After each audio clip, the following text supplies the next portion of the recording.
All right, good afternoon, everyone. We will get started with our work session. Dr. Hill, Dr. Walker, and Ms. Woodson, welcome, and thank you for talking about our students' code of conduct. I know there's going to be some topics that we'll discuss at a high level that will be coming to, I believe, Student Achievement Committee to do a deeper dive, and so I just wanted to set the tone. So before we got to that slide, or those particular slides, that the conversation was there. So Dr. Gill, I'll kick it over to you. Thank you so much, Chair Swanson, and good afternoon to you all, board members.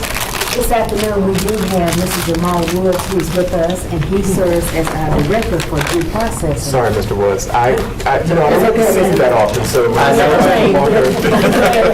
Dr. Walker is not able to be with us this afternoon, so we're glad to have Mr. Jamal Woods with us and Ms. Michelle Wilson, and we have some more of our team members from Student Support Services as well. As Chair Swanson said, we want to give a high overview as we're starting off readiness with our traditional calendar starting next Monday, and we want to look at student readiness as it pertains to the Student Code of Conduct. Looking at desired outcomes for this afternoon, we want to revisit that referral process for our student information system for Infinite Campus as it relates in regards to discipline referrals. Look at, as Chair Swanson said, next topics for future topics to come up in regards to overall student well-being for enhancing our students' behavioral health practices and those things that include some recurring initiatives. We want to look today at our code of conduct as we are beginning our traditional calendars next week, and then outline support for supporting our students in regards to the topic of bullying. I'm going to now pivot to Ms. Woodson, and she's going to take us through our presentation, and then we're going to tag team this as we go through. Good afternoon, board members. It's good to see you today. So I'm going to begin talking a little bit about the teacher referral process. If you'll remember, about a year ago, we talked about moving the referral process for administrators into Infinite Campus, which is our student information system, so that they would document and report disciplinary referrals in the Infinite Campus system. We have had a really good year with that. Some learning for sure, but we have really done a good job. But we are in the process now of kind of really transitioning teacher referrals into the Infinite Campus platform. So this is really the first year for those disciplinary referrals to be in with regards to teachers putting them in. Last year we did have a few teachers that did begin moving those referrals into Infinite Campus, but this year we wanted to make sure we got some feedback around that. So this system will allow teachers to gain data on their own for their own classrooms about what is working and what is not working with regards to their support for students with behavior. And we want to make sure that that data is clear and available for them in their decision making. Some teachers, again, have already submitted some of the discipline referrals in the Infinite Campus platform, but we wanted to take this past spring to provide some opportunities to get some feedback from those individuals. So we had many virtual sessions with teachers, administrators, IFs, a variety of other staff members to solicit feedback on how they can use that tool to better track and monitor their major and minor incidents in the classroom. And our priority is certainly to ensure that that tool will be effective for teachers in supporting their management of that, because we know the more they are looking at that data, the more proactive we become, because we want to make sure we intervene as soon as it occurs in the classroom. Additionally, this is a little bit about those future topics Dr. Hill was referring to. As we look beyond today, we're going to be focusing a lot on our student achievement meetings as they are coming up, and actually this next week on August 25th, we will begin a deep dive into shifting our school climate and culture, and we're really going to be focused on a restorative lens in that presentation next Tuesday. In addition to that, right alongside that, we will also review our 26-27 mental health plan. We will continue this work in our policy meeting the same day, actually.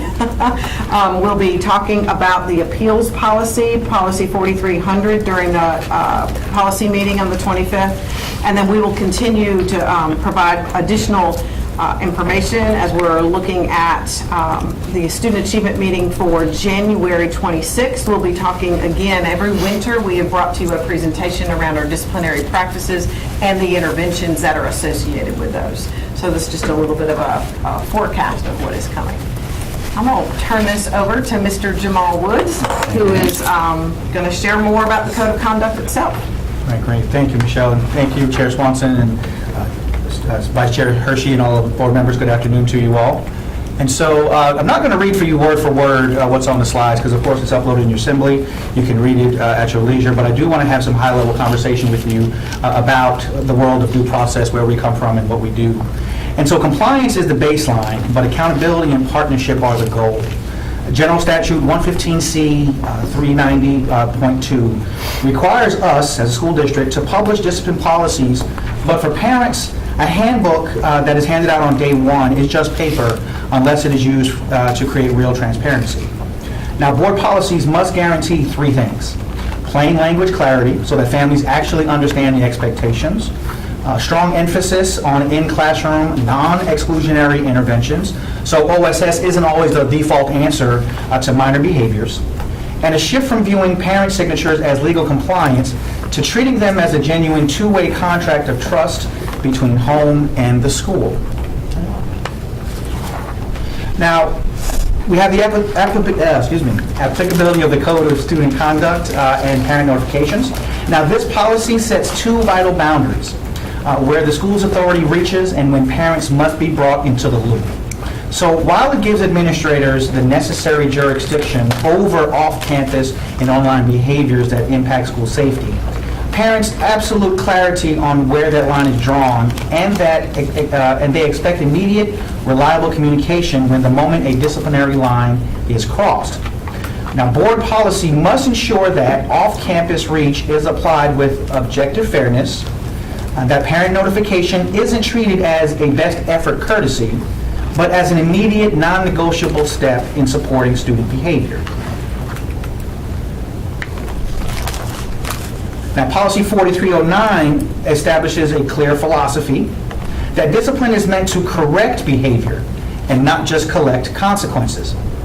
The board is explicitly signaling that non-exclusionary supportive interventions are our first line of defense, and removing a child from class or school must be reserved strictly for serious safety threats or substantial disruptions. Now, for parents, this is a welcomed commitment to keeping kids learning in the classroom, but its success hinges entirely on the consistent execution across every school in our district so that administrator discretion feels predictable, fair, and supportive rather than arbitrary. So within our policy of Policy 4309, our language is broken up into levels of code through levels 1 through 5, which creates a transparency tiered framework that aligns with the severity of a behavior with the appropriateness of response. It tries to prevent arbitrary decision-making, protects classroom instructional time for minor infractions, and ensures that severe exclusionary consequences like long-term suspension or expulsion are strictly reserved for major safety threats. Now, the tiered system shifts disciplines from a one-size-fits-all punishment to a model of proportional intervention first model. It provides clear guidelines for administration, reassures parents that consequences are fair and predictable, and reserves out-of-school removals strictly for the severe safety concerns. Here we have an example of our Level 4 and Level 5 rules, which are the most severe within our Code of Conduct. Level 4 rule is the only infraction that is a zero-tolerance policy, and administration must take action and suspend a student when that occurs. And a Level 5 rule of conduct can be the sum total of one of the Level 2, 3, or 4 rules of conduct, which would lead for a principal to recommend to Dr. Taylor to consider to this body of leadership whether or not to expel a student from Wake County Schools, to which a student is considered no longer in attendance with Wake County Schools. Our next slide is the model of what the process itself looks like making thought and talking points visible. We share this with our administration every single year, and they have access to this model as they perform their work in making decisions to suspend or not suspend. So, of course, we have the principals having the awareness of the event that has occurred in the buildings. They're required to investigate, but they're also required to speak to the offender on the rule of conduct at which they report and violate. The principal then decides and reports on what it is that they're going to do, whether it be in-school suspension, timeout, detention, or out-of-school suspension. And they are required to inform the parent of that decision when it comes about. So at this time, I'm going to turn it back to Michelle Woodson on the determination of suspending or disciplining, and we'll go from there. All right, I think that ultimately the policy and state law are in place for that decision for the principal or their designee. And if a principal does choose to suspend, it is, again, not a mandate by policy. It's not a requirement for them to suspend. And the only mandated suspension, just as a reiteration, is for that firearm or destructive device. So that is the only thing that is a requirement for suspension. So we're going to transition just a little bit, having discussed about the structural framework of our code of conduct and due process that ensures consistency and fairness. We now want to kind of turn our attention to some of our proactive strategies.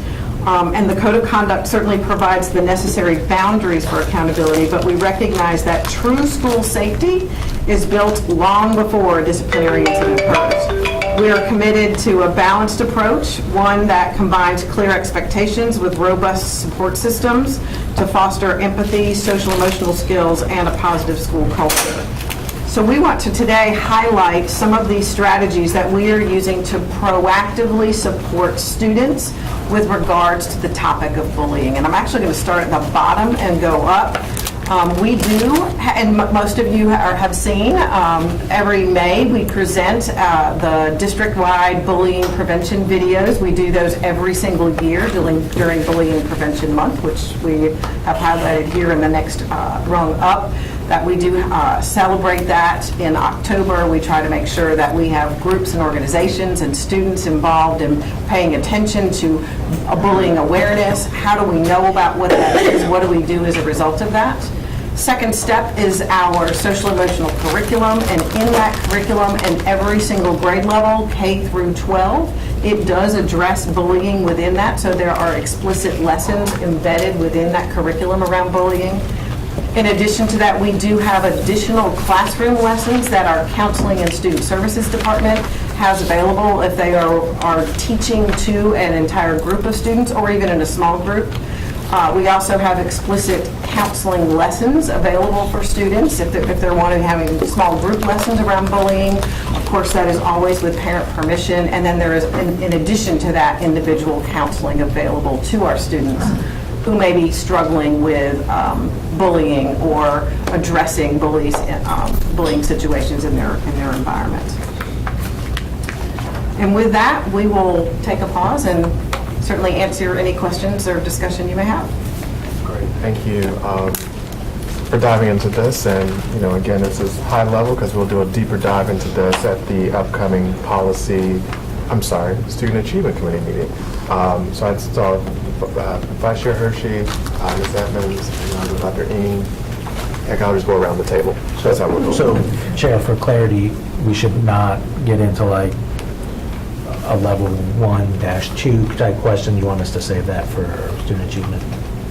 I think we can dive into it, but I think if it's dealing with specific matters that we deal with as it relates to those discipline appeals, I would recommend that we keep those high level just because those are student due processes and there's laws that protect that. Is that absolutely accurate, Attorney Malone? I mean, I guess if the questions are just more generic as to the applicability of rules, then it's probably okay. I mean, we can give it a shot, I guess. Yes. Two quick questions. You mentioned, I can't remember how you phrased it. I appreciate your passion when you were reading it about making sure it's more than like a cursory effort or to contact parents. How do we ensure that your passion and your messaging is getting to our schools so stuff doesn't come before us and we say, why did we not do a better job of contacting a parent? Understood, understood. And when principals and assistant principals do have questions, we have open lines of communication, either through phone call, email. We're there for a thought partnership. And all of my team will state specifically, make certain that the parent receives notification. They can receive it either by picking it up in person, the student can bring it home with them, and we can even have it created as a PDF and have it emailed to a working email address. So there is no reason for a parent not to receive any notification of a out-of-school suspension or things of that nature. Our team doesn't delve into the realm of incidences and say, make sure teachers are present, because our audience is administration.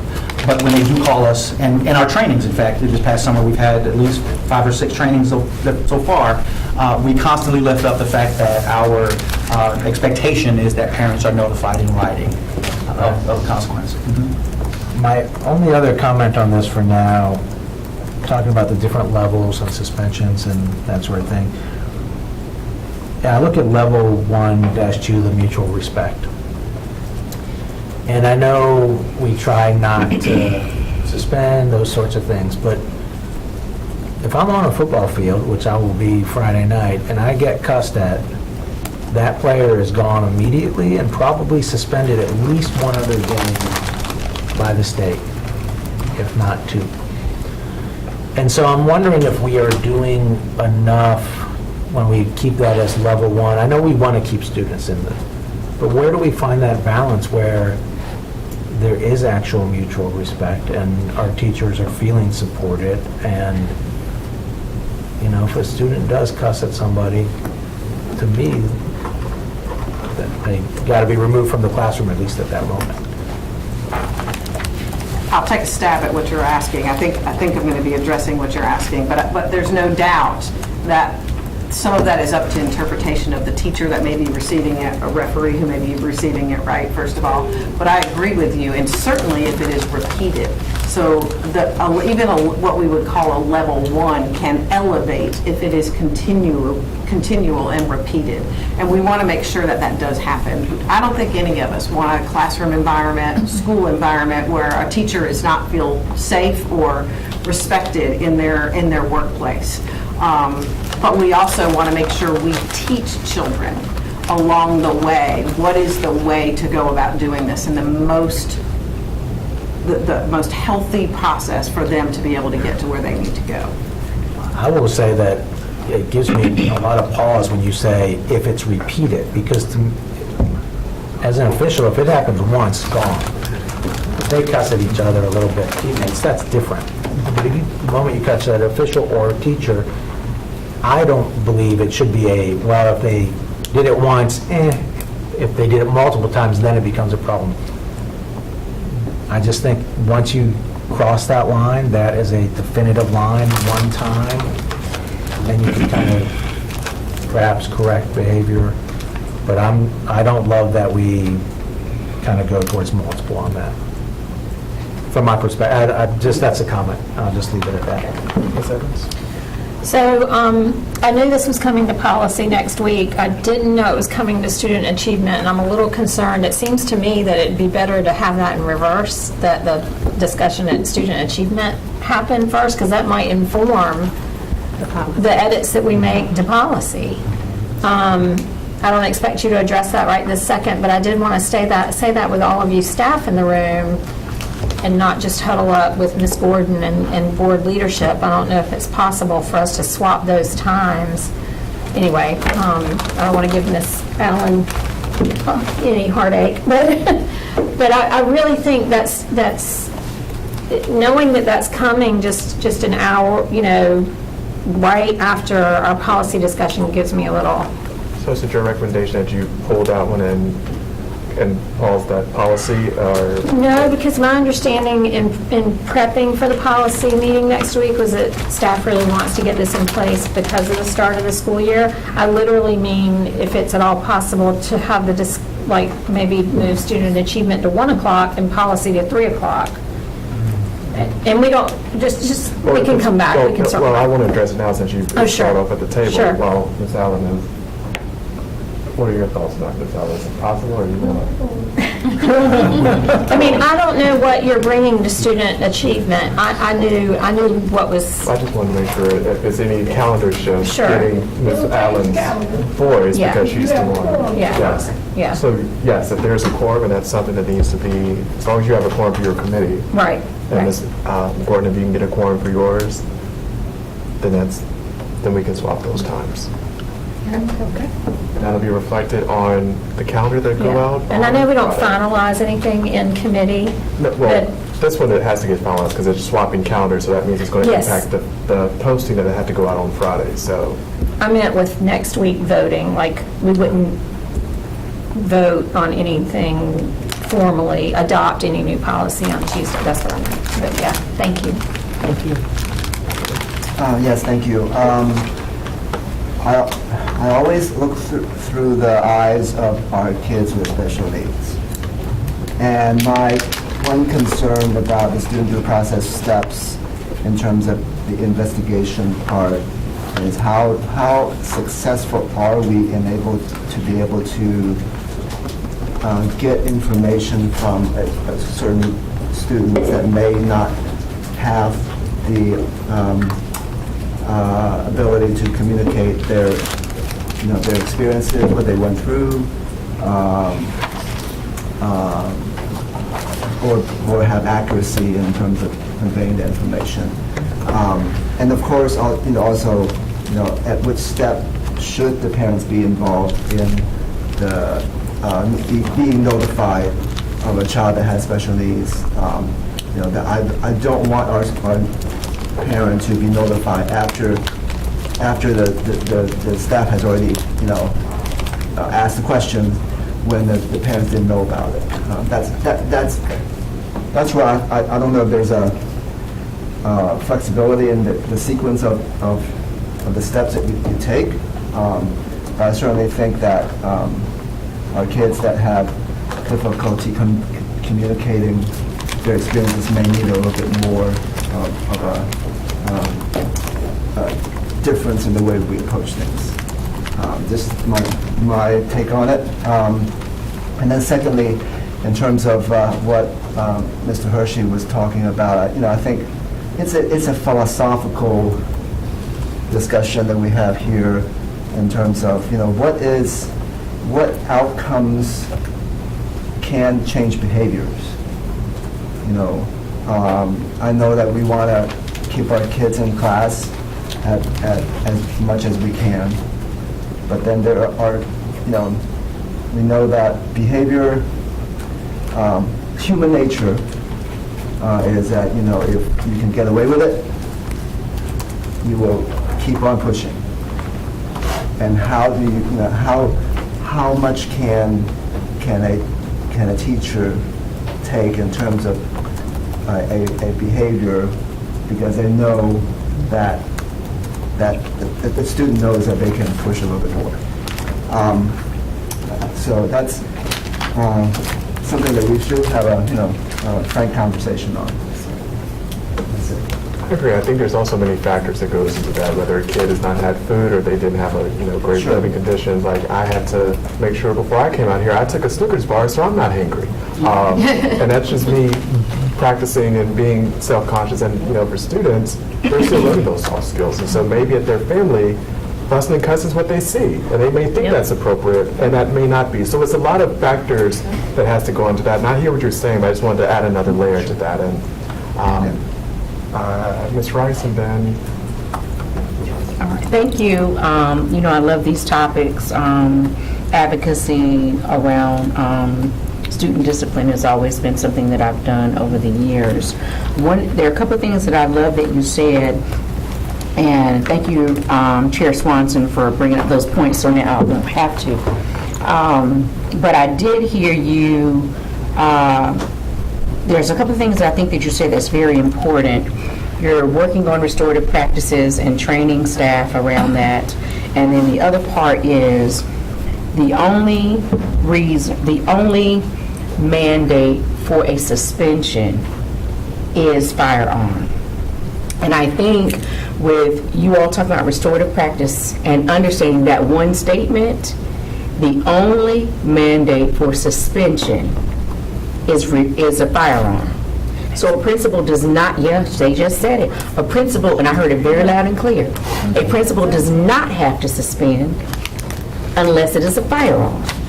And so I am very interested in wanting to hear feedback, and I think that it spills over into another committee that Ms. Caulfield and I were talking about earlier today, is community engagement, right? What does that look like for parents to partner with our school to make sure that we are doing as minimal suspending as possible? We don't have to share the data if anybody remembers at this table. Black and brown students are disproportionately suspended in Wake County Public Schools, right? And around other areas. And so that I think it's a conversation worth having based upon what Mr. Hershey said, what Dr. Ng believes, and what Chair Swanson had to elevate. And one of the things that I appreciate with Apex, the former Apex Chief of Police, is that if they had any issues that were going on in the community and they knew students were involved, they would literally contact the school, not giving any details, but just the students' information and saying, hey, handle with care. And that was an understanding that the teacher and everybody just needed to relax a moment, so that if you get someone who's agitated or whatever the case may be, you don't know what went on in these people's house the night before. And then the other part I want to switch, and so I think that's something that's important with student assignment and things that I'm talking about around welcoming schools that we're trying to push in community engagement, is that how do we partner with families and how do we partner with our educators and everybody so that everybody understands how to be kind to each other. And the flip side for me is when we're talking about students and their attitudes, let's not forget that teachers are humans too. Teachers have a lot on their plate too. They don't always come to school perky and ready to go and treat every child kind because they've got their own stuff. That's not, slighting it. We're just being honest and being human, is that it's not just a student thing, it is an everybody's thing, that everybody has to learn to be kind to each other. Everybody has to learn to have patience and grace with each other. And the fact that we see it in our suspension rates, then we need to be more mindful about our own biases and things that we have that are documented in research about how we engage with each other. So I would really like to see in a deeper conversation within the three committees that this spills over into community engagement around welcoming schools. Everybody feels welcome, everybody feels like they belong, that parents have a place to support their child, and that families are actually getting and that principals are looking at something other than suspension, because if we think about it and we look at the research, if a child does something, they want to be suspended in the first place because they don't want to be here. So let's look at a bigger picture, why they don't want to be here. Let's dig into what is causing the high absenteeism rate. So the conversations that I'm sharing today is not just fly by the seat of my pants. This is data that we have and that we should recognize as a board and bring to us when you're sharing these things. What is our data saying that we have to make a decision, that we need a restorative practice, that what's your name again? Ms. Woodson.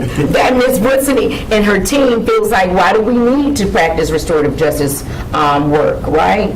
It's a reason. The data is showing that we need to do it. And so I think the more that we bring data into the picture and give snapshots of our subgroups of students and profiles of that, we can make better decisions as a board as it influences our policy, that some things we may need to shift that we talk about as a level one, because what one teacher may consider as disrespect is a cultural thing.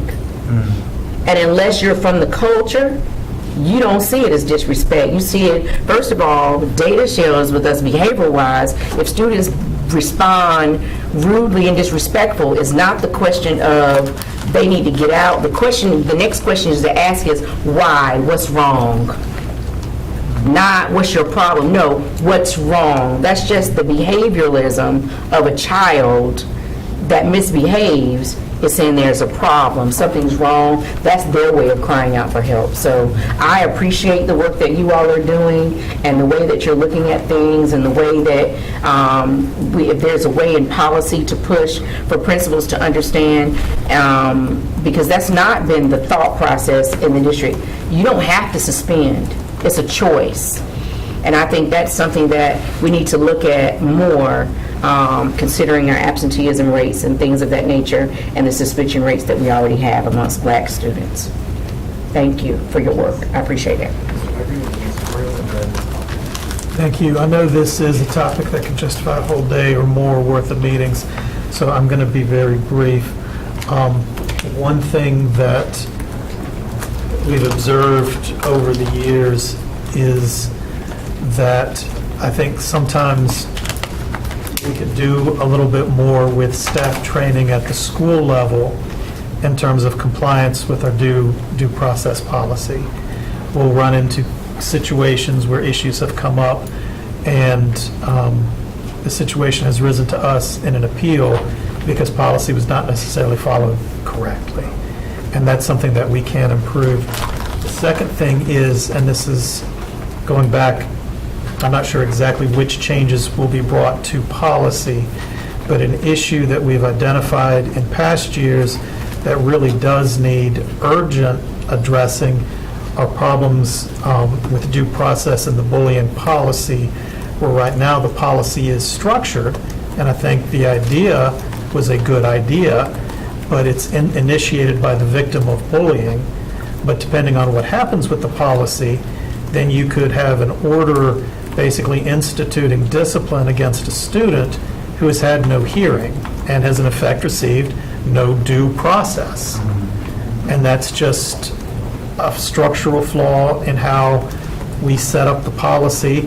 I don't know that anyone anticipated we would have these situations, but now they've actually occurred, and they've taken some legal efforts to maneuver around. And so that is something that we do need to address with some draft language and make sure as early into the year as we can, we've got all that set aside, resolved. Neil is working on that issue. I'm sending him an email right now checking on that. Okay. I appreciate that. Thank you, Attorney Malone. Thank you, Mr. Chair. Ms. Gord? Thank you. This is very timely, and I can't wait to dive more into this in our meetings about several of these topics that have been raised. I did want to ask, because I think it's time sensitive, seeing that we're coming up on a new school year. Can you speak to the level of professional development and training educators are receiving on any updates that are made to the student handbook and like just reviewing policy and things of that nature? Yeah, I'll start, you can jump in. Certainly, as an ex-principal myself, I would certainly go over the code of conduct with my staff in those opening meetings that are, if you're a traditional calendar teacher, you're probably in those this week, right? I was at an elementary school this morning. So certainly an opportunity to review what those practices and policies are. We also have some of that embedded in our HR requirements for employees to look through the code of conduct and what they're required to do as well. So if you're thinking about, I think you're asking about across the board, the entire staff's involvement with it explicitly in the code of conduct. There's also an opportunity, and we've done some training and provided some video support and additional support. Many APs will be presenting to their staff about how does the teacher input a teacher referral, which I kind of mentioned at the very beginning. And keep in mind, we want to do that as the teacher who is noticing that Miss Mulata can't sit in her seat, right? It's not anything major, but as long as I keep up with that, then I can start looking at my data to determine when and where does that happen most, and that needs to change my behavior as the teacher, right? Do I need to have her in a different area that helps her be able to attend more? How do I make a decision as the teacher that's going to help be more proactive so Mulata doesn't have a challenge in that seat any longer? That's just a simple example. But we want to make sure that the more we empower teachers with that data, the better we're going to be at being proactive before we ever get to the place where we're looking at serious charges or serious incidents that may occur in the code of conduct. Thank you. And just to follow up on that, I know that this is a very, very broad, very high-level discussion that we're having about this today. So I just want to bring up some points that I am looking forward to you all bringing to the board. I know Ms. Rice touched on, this being mostly about human behavior and understanding like culturally responsive pedagogy. That is a huge component of what we're talking about today. So I'd like to bring that to the forefront in future discussions and presentations. But also the parent piece of it. Like, how are we as a district supporting, and how are we giving parents an opportunity to be heard as it pertains to this student code of conduct? For example, expectations that we have in our school buildings may not be the expectations for home. So how do we bridge that gap? How do we support parents in that, getting them to understand, and for us to really listen to understand our communities more? And then along the lines of the bullying, making sure that that administration and our educators and staff know that there needs to be a document, like some type of like documentation that we can clearly go back to, that says that this child, this student has expressed that they have been bullied, or these parents have expressed that their child has been bullied. Like, what does that process look like? Are we making sure that we are following every step in that process?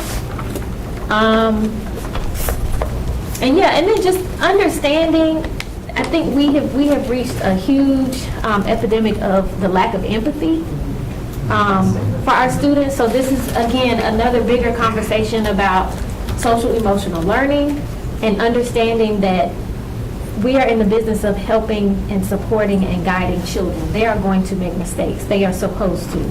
And I'm not talking just on the elementary level, because that's my love, but both on the elementary level, middle, and high school level. Thank you. Thank you, Ms. Gould. So I'll go Ms. Caulfield, and I get Ms. Dr. Joe last first.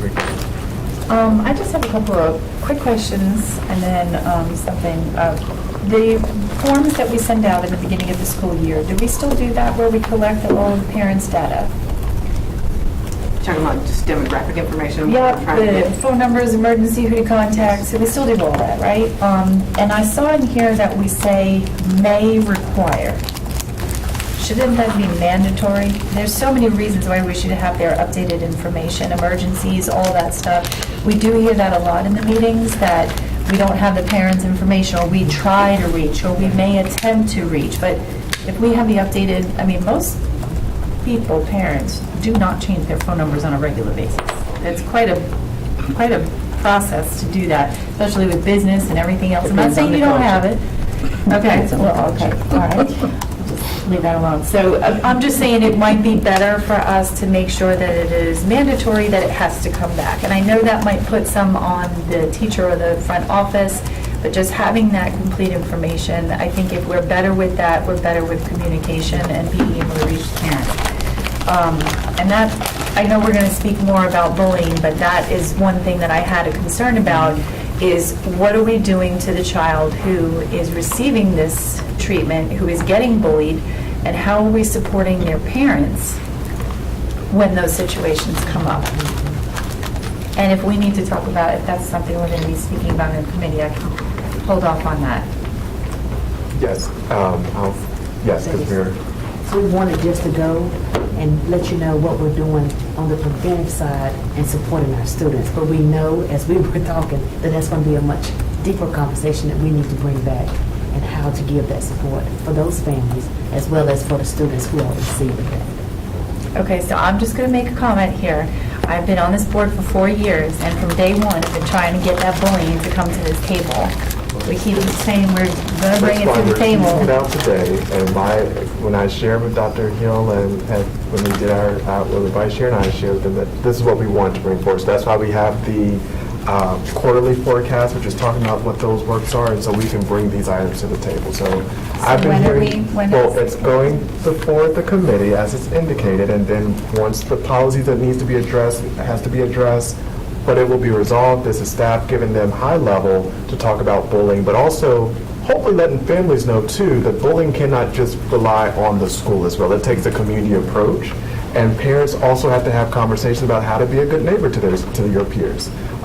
So it's a both and, it's a two-way street. We will do our part to ensure that bullying takes place so all kids have an environment that they can learn in, but there's also outside conversations that families and parents and guardians need to have prior to, I don't know, August 25th or 24th. So So that was going to be the other part of my question was, you said that we talk about this in May, which is the end of the school year, and then we celebrate it in October. So can you clarify that? Yeah, a little bit? What and during Bullying Prevention Month, which is October, the Yeah. students are all participating through many groups and clubs and organizations, through their school counselors. They do a lot of activities. They create posters and they create videos. We just have a video competition that happens throughout the year. The kids all submit the videos, and we share them with you in May, so that you get to see them every year when they post them. But the activity is absolutely happening in October. Okay, I just wanted to be clear about that. And then if I could say one more. very quick, so we're over the time, so very quickly, and then So when it comes to the behaviors, because one of the hardest things to do on the board is to sit in those hearings and hear the stories from the families and the students and what led up to that. It is one of the hardest things that we have to do as a board member. So I just want to make a comment that I agree that there are many reasons why a child could be struggling. It could be food, it could be what happened at home, like you said, it could be, they have sensory issues, it could be a whole strand of things. But finding that balance where we also teach the children, and if they're not getting it at home or whatever the reason is, something is provoking it, we are teaching them in school that when you're out in public and with all these people, this is how we do it, this is how we behave. So children really do thrive on clear expectations, and healthy boundaries. They may not always have it in all situations, and like Ms. Gordon said, they are learning.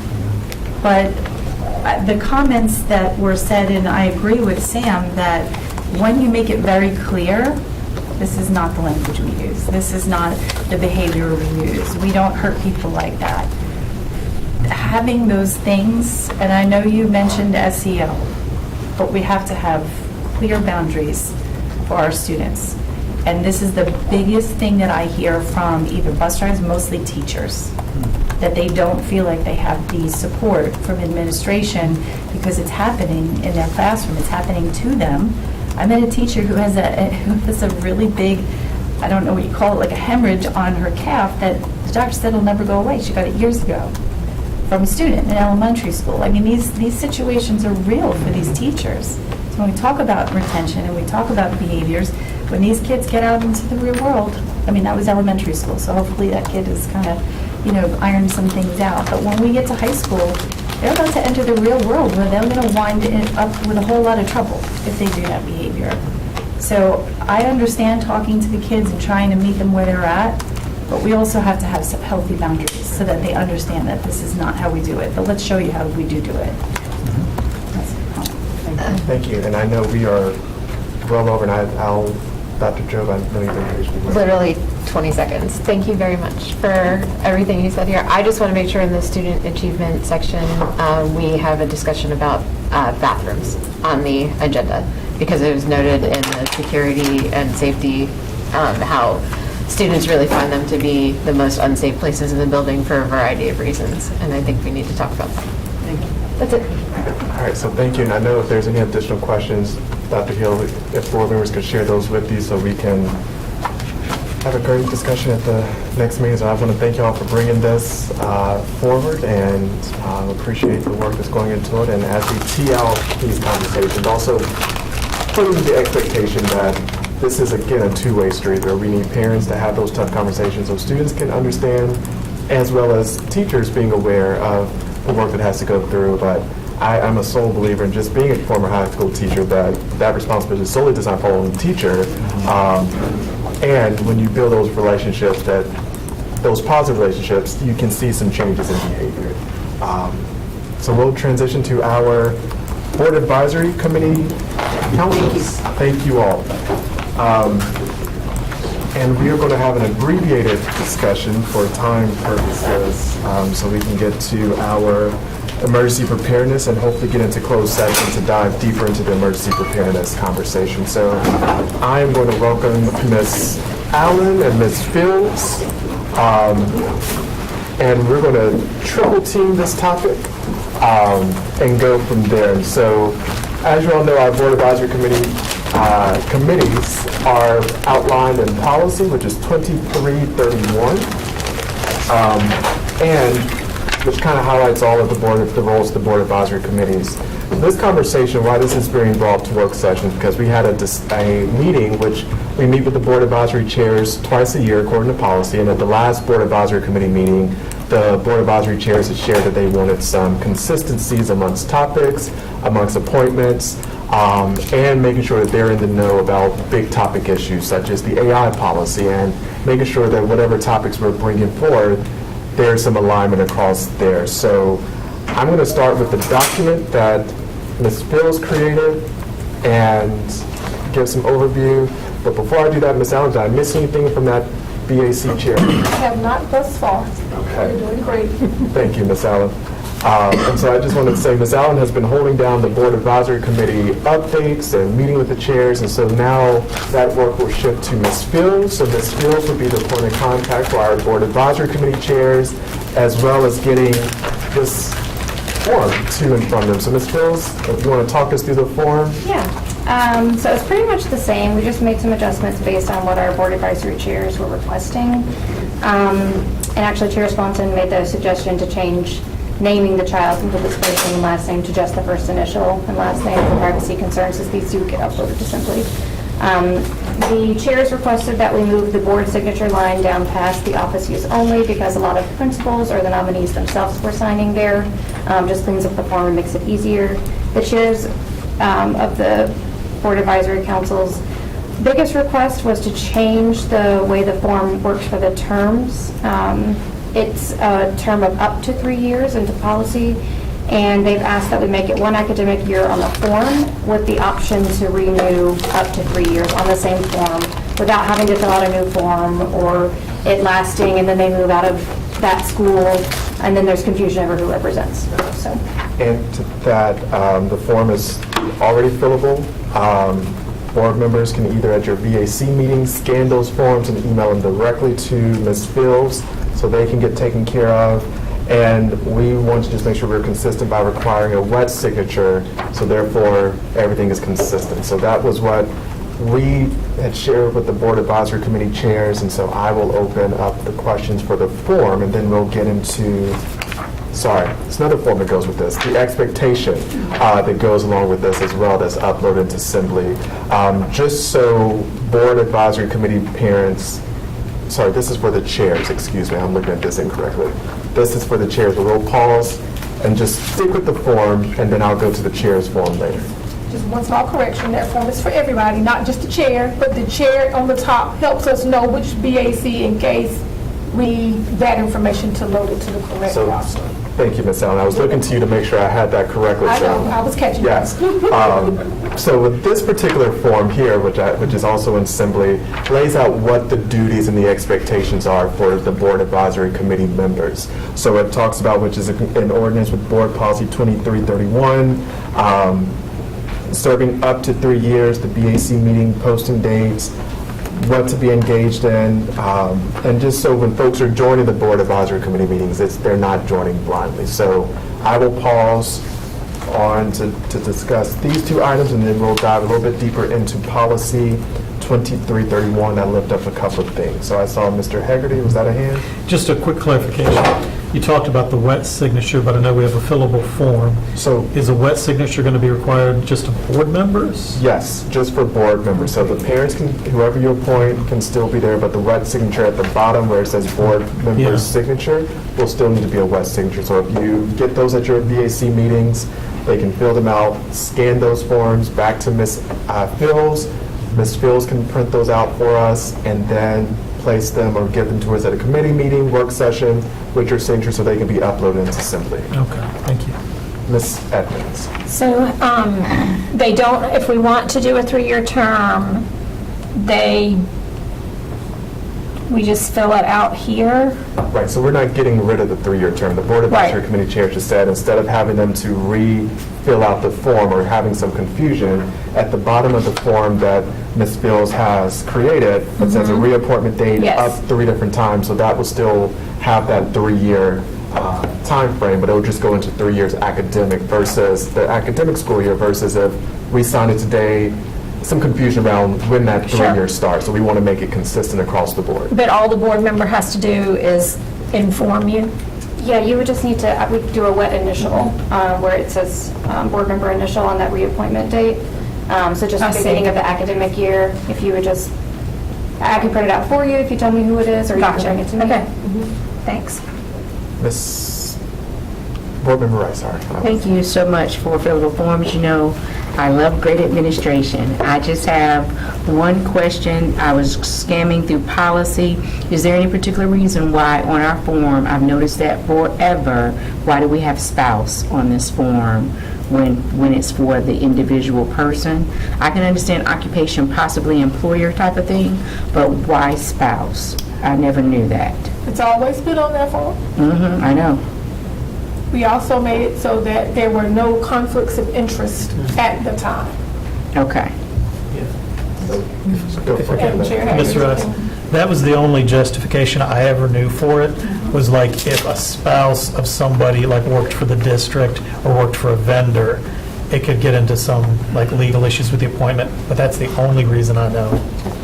Yeah, I had some folks that was asking about that, and then, because you're asking for a person filling out, everybody's not married, everybody's not whatever, it seems a bit invasive upon your private life when you're just trying to serve in a role that's a volunteer role. I don't think on our volunteer forms do we put on there people's spouses and stuff. If someone is uncomfortable with anything on there, they don't have to necessarily fill it out. It's not going to, I don't think it would disqualify them from serving on the BAC.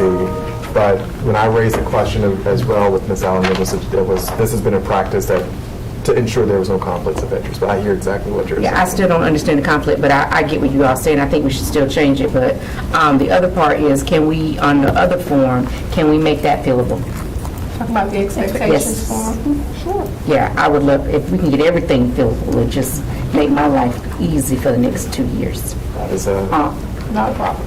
And I think that was all I had for,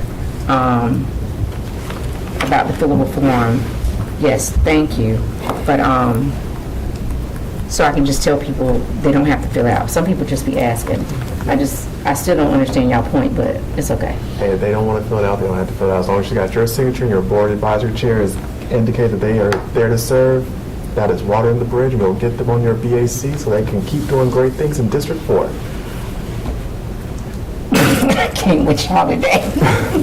Miss Caulfield. I have a couple of quick clarifying things. First of all, thank you for this, because it was going to be one of my things is, can we do it online? Because all the forms and paperwork, so thank you, and our board chair thanks you.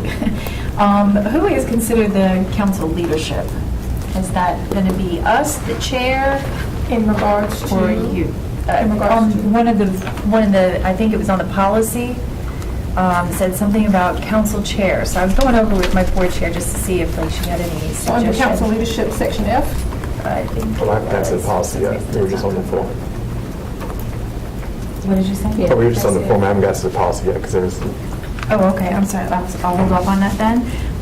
There was, so we're just talking about a form right If now? anyone had any questions, so therefore, the goal is to have Ms. Fields send it out to all of our board advisory committee chairs. Today, if there's not a lot of feedback or adjustments that we need to make, Ms. Fields is prepared to get the new form out to the chairs at ASAP. Okay, so then my questions, I think, are for more about it, the policy, than that. Thank you. Any other questions as it relates? Dr. Just a clarifying question. For a member to serve for up to 3 years, is that inclusive of them being a school rep, a representative for a particular school, and as an at-large member? Meaning, like sometimes they the student graduate, or going to a different school, or So what we've done in the past is if they have served at the school for 3 years, and it's an elementary school student, and they want to move to an at-large position, then we would have them complete a new form to be at-large, because their form right now is just for the school. So if they're going to be at-large, we'll take the at-large and run that for the 3-year term. so at-large will be a separate. That's correct, 3 because you years. then need to replace your school representative, because they cannot serve in both places. Correct. They have to serve as one. Ms. Evans? So same scenario, but if they have more than, because I've reappointed past the 3-year mark. Yeah. If a parent has a student, like more than one student, they got 3 kids, so they're going to be at that school for 12 years or whatever it is, however that math works out. So that's really a policy thing, but Since you raised that, I've kind of violated policy too, because I have some of Mr. Fletcher's board advisory at-large members, and Yeah. Mr. Fletcher has not served in almost 6 years. Yeah. So some things we just kind of, if they're willing to serve and be for, We have I not didn't think it was denied a anybody violation. who wanted to serve. We've always given you guys the option to reappoint them, as long as they stay within that bracket. Do know of one that has served for multiple years, for with multiple students. They can no longer serve at that school anymore because their child all of the children have moved now out. Yeah. And they can no longer serve in that position, so we have accommodated. Does that pertain to your chair? So, we understand that with your chair as well. We do understand that some chairs find it very hard to give up that position because other people don't want to serve in that capacity. And so we have allowed board advisory council chairs to remain in those positions so that you do not go without a board advisory council chair. So we have given grace and flexibility. And it's not just one board member, it's multiple. I just under that situation. I think it's majority of them. Yes, it's majority. So if we go to the policy, it's just 2 things, if there's no more questions regarding the paper. So we're good with the fillable forms, both forms being fillable, the edits that has been suggested. Ms. Fields will get those over to the Board Advisory Committee members and chairs, and then we can begin this process. Are we good with that one? And if you know that you have a chair that is no longer going to serve in that role, we ask that you share that information ASAP.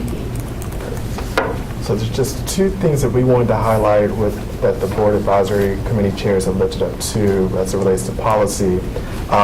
Just doing a plug for all of us, and we know there's high school students who want to figure out how they can get involved. This is an opportunity that they can lend their voices to our Board Advisory Committee meetings because they are open to the public. So Section D of the policy, each council shall hold regular meetings at least 4 times a school year. Hopefully there's no bad weather this year, and we don't have to worry about that. Yes. Yes. And then just section 2 of that says all BAB, blah, blah, blah. All of the meetings should be held before the October 15th, according to policy. We also understand that some of those things happen. And then the last minute meetings shall be held by June 30th. And then we take care of the 2 BAC chair meetings that takes place during the fiscal year. So they meet with the chair, Ms. Allen, Ms. Fields, or just be Ms. Fields beginning this year. And then some topics. The vice chair and I had some conversations about just trying to make sure there are some alignment across all of ours. So we wanted to make sure that topics that we're bringing up, I know Dr. Robson has sent an email every year about some of the topics. So the discussion he and I had, the vice chair, and I'll defer to you, vice chair, in a second, was make sure since the AI policy is one of the topics that we are going to be moving forward with, and I know Ms. Evans had put that call out for us to have that discussion. So we want to make sure that is a topic that is brought to BACs, the strategic plan, and the budget. were the topics that we would like to make sure all BAC chairs were lifting up. And Ms. Allen, I'll pause and I'll let Vice Chair. Well, one of the reasons we had this discussion was coming out of the retreat, kind of some of the conversations we had as a board were making sure that we were discussing these issues together, getting feedback from the community on some joint issues that we face. And of course, we face the budget every year, and I think everyone probably has a budget meeting. But it's really trying to, as we get aligned on some issues and get feedback on big issues, it helps the board in general. And this is what the Board Advisory Committee chairs that we met with said, that they want to make sure that there was consistency across the board. And I told me that I would do my best to honor that request, bring it to the table, and that's what I'm following up on my end. Ms. Allen's following up, as well as Ms. Fields, because that was their wish, and I'm trying to honor their wish. Dr. Robinson, I saw your... Yes, sir. Chair, would you like for the office to create another menu of agenda topic opportunities that board members can choose from for their BAC meeting, that we can share that? Mr. Board Member Higgins. Thank you. So to provide some more context and maybe a slightly different point of view, first of all, I think it's wonderful to have a menu of options, because sometimes topics will come up or meetings will come up and there's no real obvious topic. And I come up with topics in consultation with my Board Advisory Committee chair, hearing from the membership about what it is we want to talk about. And I can imagine, as diverse a district as Wake County is, there will be some topics that are more of a priority in some areas than they are in other areas. And so I think on one hand, there's a benefit to consistency, but I also think we should be able to retain some sort of flexibility to have things that are sort of like unique to and responsive to the communities we represent. I know that in the evolution of the BACs, we went through a period, and Ms. Evans, you might remember this, Ms. Rice, you might remember this, when the BAC topics really shifted from being community-driven to basically like a press release from the district that was basically trotted out to present with no questions, and then the meetings would just end. That was under a previous board that's no longer here. But I know that both of you were involved in advocacy on that. And so, time passes and pendulums swing, but, like we mentioned, the AI policy, I've already done 2 very thorough and I thought very valuable meetings on the AI policy, and the last one just being at our last meeting, and so I wouldn't want to feel compelled to do one again. Again, that's just what the Board Advisory Committee chairs that were on the call lifted up. I understand some were not on the call, but it was 5, which if we're looking at what the majority is, that's the majority. So I'm taking what they're shared and their input, and I've shared what other parts need to be shared with administration, so they're in the know. This was a topic, but again, there is no policy that says what it needs to do. I'm just lifting up a suggestion. That's what me and the Vice Chair talked about, and we had already prepared for pushback. So, and again, please don't misunderstand me, because this is you and the Vice Chair lifting up their voice and bringing their voice here and sharing that and conveying that, and that is wonderful, and I respect that. We need to do that. I just wanted to present, and as I tend to maybe go a little overboard, but present the other side of it. So and that's all. I understand that 2 of your 4, your successor will be able to choose. So it's just laying out and make sure that we go from there. So I saw Ms. Caulfield, I think, and then Ms. Rice, and then Ms. Edmonds, and then we'll wrap so we can get to our next item since we are kind of over time. But go for it, Ms. So Caulfield. some of the feedback, along with the consistency in the topics, and I know that it doesn't have to be the whole board advisory, but they were saying, we were talking about the budget, safety, policies, and programs, which I guess would kind of include the AI, but just to maybe have that suggestive language to say, such as, and give an example so that, new board members know, let me plot out, if I only have 4 meetings, I should really fit some of these things in there. And then the other thing was to kind of require the board members to have like input sessions, like breakouts or something, because it is an advisory. So they were saying like to do that so that we do get feedback from the community. It's not just all presentations. Right. And I do kind of see the eyes glaze over when the presentations kind of come over versus they're all sitting there having conversations. So I think that was valuable input.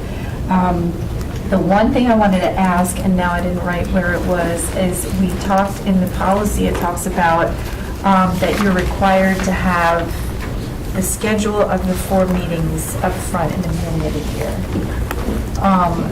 That could be a little bit of a challenge if that's a requirement versus a suggestion. Like right now, even I have dates, and I gave 2 dates just because I wanted to be flexible, but we can't get a school yet. I'm not putting anybody down, but we haven't had a school say, hey, we'll hold the first one. So then that could shift the date depending on what school is available. So each time we have a meeting, we're saying, and if somebody could please post for next time. I know it's hard and it's challenging because they've got so much going on, but that could be a struggle. Yes, and it's not like we are dinging Board Advisory Committee chairs for not following policy. And your Board Advisory Committee chair gave us the most insight with her longevity serving on that call. And gave us a lot of insight to how we streamline this process better. And so I hear and understand what you're saying, and I understand what she was saying. And so I'm trying to push to my ability to make sure that their voices are being heard to the best of our ability. Okay. And for Board Advisory Committee chairs that didn't make that call, we have opportunities to make it for them to make sure that their voices are being heard. But the 5 that were there, this is how this came about. Okay. And I'll just keep it there because I don't want to go into details. The 4 that were not there. So. Okay. And then the only other thing is with the council leadership, I think the concern was more that we had, it seemed like to have a secretary, but we're kind of lucky that we have it. Yes. So requiring it may be a little bit difficult. Right. So, and it's also who shows up as well. I know every BAC is very unique, and so it's a way of meeting the needs that are there. So, Ms. Rice. Thank you. I kind of have to lean toward Mr. Haggerty, but still uplift. I don't know if my BAC chair was there or not, but he's very thorough. Dr. Bailey is fire and amazing, and our conversations are definitely tailored around what administration may want to hear and know, and to support and to partner with parents. And so we're very strategic in that work. And so I think for us, with what you all may be asking for 3 topics out of 4 times a year that we're going to meet, you're basically controlling what we do as a BAC to speak about in some sense. And so what I'm thinking is a possibility that if we haven't discussed a topic that the board chair and vice chair may be elevating for us to discuss in our districts, then maybe we can take 5 to 10 minutes to discuss that, but keep our headlining still kind of the same, so to speak, to at least announce or provide a 1-pager where families can get more information and support. But my district is unique, just as when I served as BAC chair for District 1 was unique, and because I did not have a board member at the time directing me what to speak, I actually was able to bring things that our administration didn't even know was happening, and this is before CMAP became the actual thing you had to log into. I actually brought people from central office, and Dr. Robinson was a part of that BAC at that time, that our administrators didn't even know was there. And so I want to continue to reserve the right to elevate what's necessary for a district, and then highlight some key topics that we may need to share as a board as a whole. I think that's fair. That's fine. I hate to sound like a broken record by saying this was the will of the 5 Board Advisory Committee chairs that were present at the call. I am honoring their request, and I'm bringing this forward. You all will receive the email from Dr. Robinson about some topics. In accordance to policy, we have to have one of those meetings before the 15th of October. And if there's any additional questions regarding the BACs, The three of us are available to dive into those questions. If your chair did not make those conversations and want to be a part of that, we can accommodate them. There are virtual calls because we knew that I heard in my head Ms. Caulfield saying that we don't need to have it in person because it would not be fair to your person coming from all the way out in District 1 to come here. So there are always virtual calls, and if we need to make those optional or whatnot, we can. So thank you, Ms. Fields and Ms. Allen, for this. And I apologize, Mr. Scott, that we are not going to take the full hour, but I know you worked diligently in getting this topic brought forward. As we kick off the school year, just wanted to make sure we're talking about the emergency preparedness that's going on and given some of the new changes that will be taking place as relates to safety and security. And so Mr. Scott is going to dive into this topic.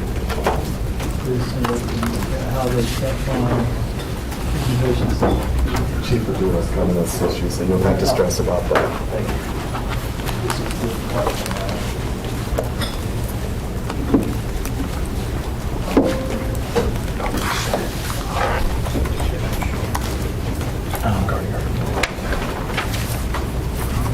Good afternoon, everyone. Good afternoon, Chair Swanson and board members. So I'm going to go over a very high-level organization work session presentation on emergency preparedness, where our new traditional calendars is going to start. I want to give you an idea of what we have ready for traditional calendar starting, try to keep us good safe. So our intent today is to bring some context to the district. Emergency preparedness for the upcoming school year, and our purpose also today is to make sure that you have some understanding around exactly what it is we do and how we do some of those things. It is aligned to our strategic plan, to priority 3. I also want to bring to your attention AIM 18, where this is the improvement of security plans, and that was the focus of today's discussion. I started to bring this slide forward in all the presentations I do whenever we're going to start talking about emergency plans. It's just such a reminder for those that are streaming that General Statute 143, 318, 11, Sections A and 8 also prohibit us from talking specifically about high detail level of what those plans may contain. So some of this is going to be very high level, and that is on purpose. That's because it's general statute. Closed session is a more appropriate place for you to get that information in more detailed plans. So let's go to how do we keep our kids safe and what are we going to be doing this year. My goal today is to also give you a high level, bring some things down a little bit deeper and even get as granular as I can without getting into the things that are better for closed session. So as you hear what I'm going to talk about today, I'm going to give you some principles, an application of that principle, and then maybe some specifics as how we use those principles. So here are our response efforts. So that is, again, very high level, but what we're talking about now is our emergency operations plan. These are the things that we go through with our response procedures. Training, our emergency response itself, and the incident recovery. These things are not sequential, they always happen together. And anytime we get done with an incident, that incident recovery piece, part of that is the after action review that will feed back into our emergency operations plan, which drives all of these things. So I'm going to try and give you some, a little bit more deeper dive into what those are. So these are the principles that we use to get our SOPs together. This is the building blocks of how we come up with how we do what we do to keep our kids safe. So the first thing we want to do is mitigate. Those are actions taken to prevent an incident from even happening in the first place. Now, I'm going to definitely give you a deeper dive into this in just a second, but again, let me give you the concepts. The preparing of that is the planning and training. Putting the SOP in place, and you have to train on what that SOP is. And then the actual response. And let me take just a second before I move forward with that, is responding to an emergency and reacting to an emergency. Two different things. Anyone want to take a stab real quick at what's the difference between if you're reacting to an emergency versus responding to one? Yes, ma'am.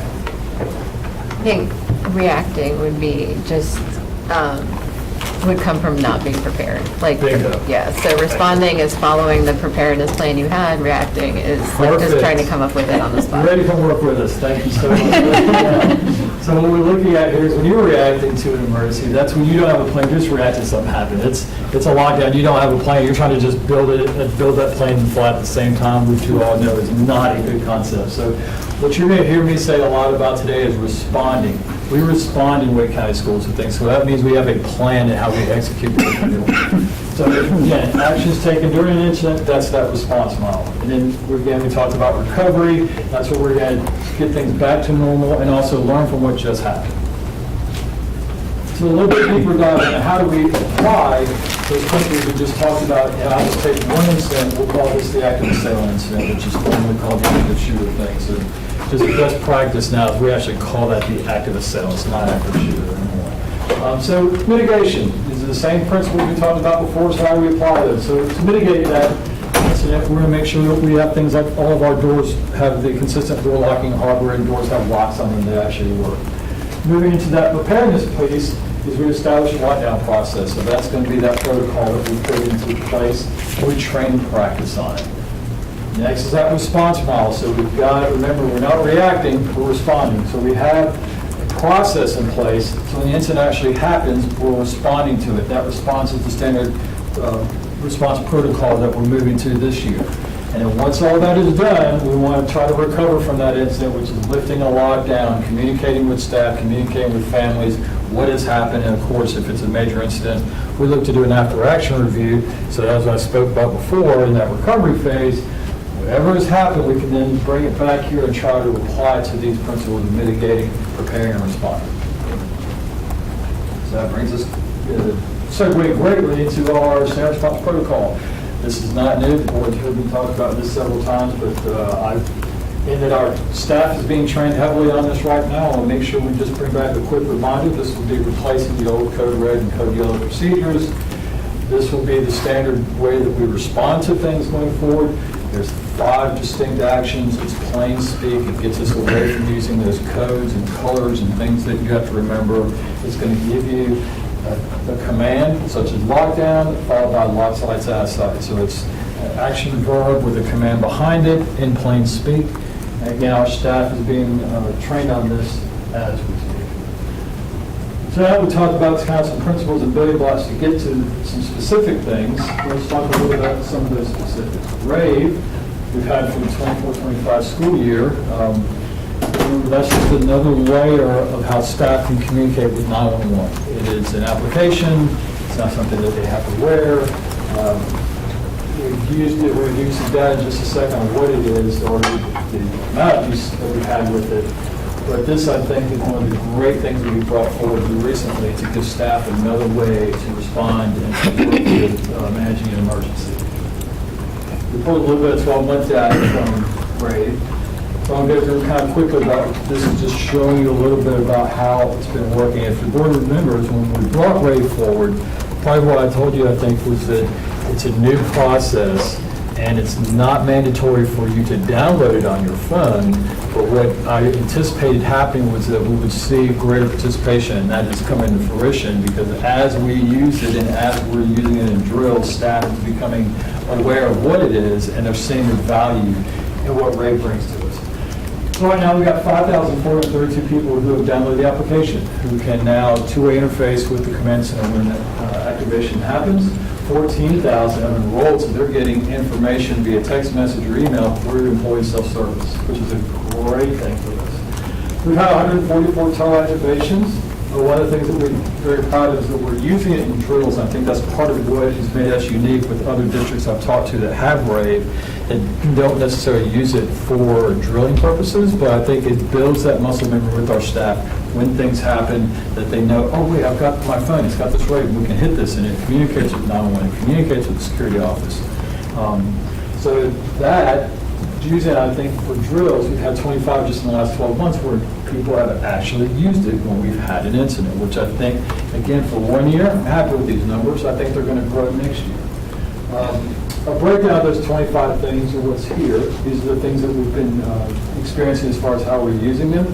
I want to bring attention to things like Staff Assist here and the Staff Assist Medical or Weapon Report. Those things don't go straight to 911. So the way the platform works is there's some things that we can put into the platform that will only notify people at the school. So that if you have, for example, a kid that got sick in the hallway, you can still use RAVE for that. It just doesn't call 911. It just alerts the people that have it on site that can respond to something like that. So that's what something like the Staff Assist could be used for. So while it's there and it looks like, oh my gosh, we're calling 911 for everything, Staff Assist functions don't go outside the school. Only is contained to the school. There's a new dashboard coming from Ray, which I'm very excited about. We have not launched it just yet because we're trying to get our training on the standard response protocol to be completed.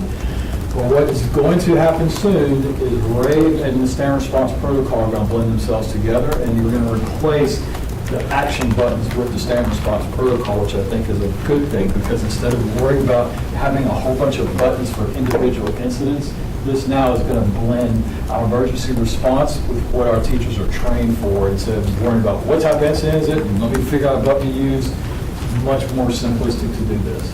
It gives us one vocabulary, that SRP actions will be built in there. And again, this is a new dashboard that's coming. As soon as we get done with our training of the standard response protocol, I think then we're going to probably migrate to this. So this is just something that's coming. Visitor management, we'll talk about the college. We just completed our first 3 years with them. We've had a total of over 1 million scans so far through the system. We've had 33,000 that have required a little bit further action. So further investigation of an incident of a scan could be a commonly used last name, Johnson, Smith, Jones, that could have tagged something that we have to just look in and make sure that person is not somebody that's on our denied access list, which has had 122 hits, and we've got currently 86 folks on our restricted list. Our emergency operations plan. So this is truly our manual that drives everything that we do as it responds to emergencies. So it was established around 15 years ago, plus or minus. When I first got here, I think it was about when that came about. It's a primary document that is going to contain all of our emergency ops plans. It has since migrated to the state platform. The state platform is the school risk management plan. So that's moved across the state, and we have now been compliant for about a year or so with that. It has district information as well as site-specific information, so we'll have some very district high-level things like the standard response protocol. That's going to be used for everybody everywhere, but there might be some things at the school level where emergency valve shutoffs are located, where emergency exits are located, things like elevator safety, that if a school is one floor, it doesn't have that, but a school is multiple floors may need that, they'll have those abilities to put the specific information into it. And it's updated every year. Annually, we have the emergency operations or EOP classes. They're going on right now. They go on every summer. We've got a few still coming up this week. And the schools get to come in there, and that's where we fill out and update those plans so that once we start the school year that they're fresh, and we do them before July 1 for our year-round folks. We do several right before the modified so they can get caught up, and then we're doing some right now. They're going to get our traditional calendars so everyone is ready to come begin their school years. This is just like a snapshot of what's in that school risk management plan. Obviously, I don't go into the details of what these are, but when you go into the online platform, all of these things are there. When you click on any one of them, it's going to drop down those pillars that we talked about, prevention, response, and recovery. Those things, and mitigation, those things are going to fall down inside of each of these. So for every one of these, we build those pillars into each of these categories. And there's absolutely a few more of these, but we get to do these for every single incident that we have.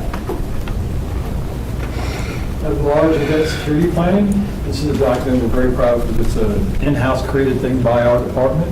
It has 4 major platforms to it, or 4 major pillars to it. The event demographics, that's going to be just your time, location, of what the event is. Plan details, very details of where specific people are posted for specific duties. The response actions for those folks and what they're going to be responding to. And we also put maps in there so that if I'm a SRO or a police officer responding to or working at one of these events, they all get a copy of this plan and pre-brief of the event. So I know exactly where I'm supposed to go, what I'm supposed to do, how emergencies are going to be responded to, and the maps help me see a big overlay picture of where all the other support personnel are going to be located. Weather response is just another thing in our office that we handle. So whenever the weather turns nasty, we have a monitoring capability where we take in 3 or 4 different places where we get our information to put together our, what I will call our Wake County Schools weather forecast, so that when we actually go and then facilitate that meeting with senior leadership, we can give them the breadth of exactly what type of weather event is about to happen, We have a response plan that we enact whenever the senior leadership has finally made their decision on what we're going to do. We execute that plan, and that cycle runs year-round. It's not just for snow, it could be for anything, hurricanes, tornado stuff that's coming by, but of course we use it mostly for So there's some resources that we deploy during an incident when we have a problem. So these are just kind of the tools and the people that go to help schools when they do have an incident. So the first thing that we want to do is look at our emergency operations plan that gives us our response action, not just a reaction action. Our security staff, that's our department that goes out to the incident when it happens. We have our command center, which is newly remodeled here in Crossroads 1, that can help provide resources to schools when those things happen. And then we've got our command vehicles that we gave you all. No, and, I don't mean to cut you off. We had a lot prepared with regards to sharing this information. A lot of things that are within this slide that really talks about the scope and sequence of the work. And I know that Kendrick had did a lot of work with regards to really talking about the standard response, SRMP. Say the words for me. School risk management plan. The school risk management plans where it has detailed information with regards to what we look for when an incident happens on campus. So when we talked about what it is, how we respond versus how we react, that's where all of the information is. And that is really a lot of the information that we wanted to share. So when we talk about opening the schools, our preparedness, what we prepared for, everything that Kendrick is talking about, inclement weather, the SRO update, the resources deployment during incident is very, very good. But I would really, and I hate to pause you at this particular conjecture at the time, but how can we go ahead and go into closed session so we can share some of the other information that was really critical to some of the things that you have wanted presented?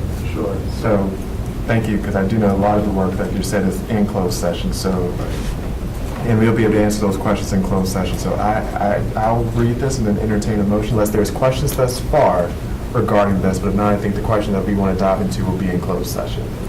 I have one question about the, what are we calling it, the initials? SRP. That's the new model that we're using. Is that district or is that like state required that we're making that change? District right now. It is. Okay. I've just received feedback about the confusion with the colors and what it means. So who is using that SRP? Is it trained staff? Are we expecting students to respond, parents, volunteers, substitutes? All the above. And we're providing training for all those groups. The best thing I would tell you is I think what you're alluding to, if I can go back to that graphic.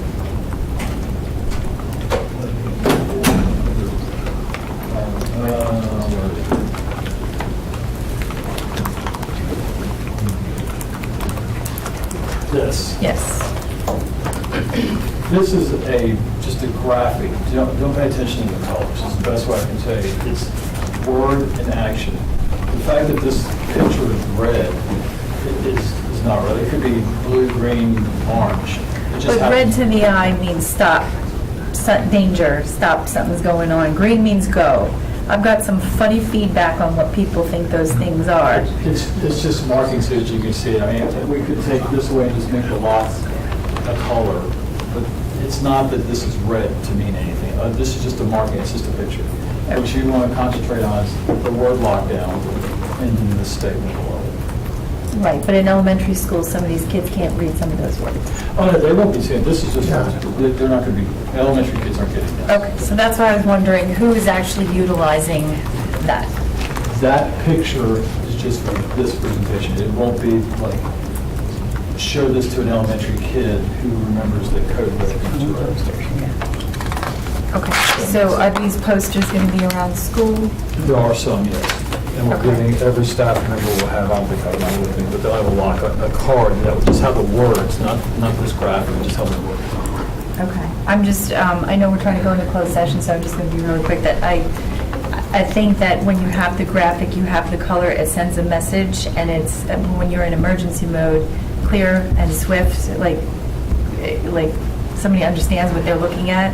So it's quick response and you understand what it is that you're doing. So, I don't know, that was just my feedback on it. Any other questions as relates to what's here, but I really want to, sure. Yeah, just clarity, I think that you're simply saying this is nowhere in any of the campuses. That, This graphic is. that is not, this is just for this presentation. This graphic is not on any of our campus, just the words. No, ma'am. That's, This Is that graphic right? was taken from the I Love You Guys Foundation. This is the graphic that they use, that we also use. Everyone that uses their material uses that graphic. right, which is something we can't change. Correct. Right, okay, right. But we are using it.